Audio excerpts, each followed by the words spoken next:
वंदे उत्कल जननी समस्त को नमस्कार। आजर इम्पोर्टाट पॉइंट आम पिला माने केमिति निज जीवन रे निज गोड़े भल भाव छिड़ा हो पारे।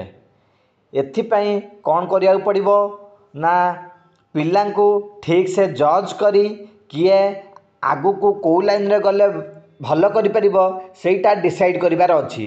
कहार मैथ भल होउची से मैथ लाइन रे जीवो, कहार बायोलोजी भल होउची से बायोलोजी लाइन रे जीवो, कहार इंग्लिश भल होउची से इंग्लिश लाइन रे जीवो, कहार एसएसटी भल होउची से एसएसटी लाइन रे जीवो। किंतु यही डिसीजन हाई स्कूल बेलू बा क्लास 6-7 बेलू नेले आगु को सुविधा हबो।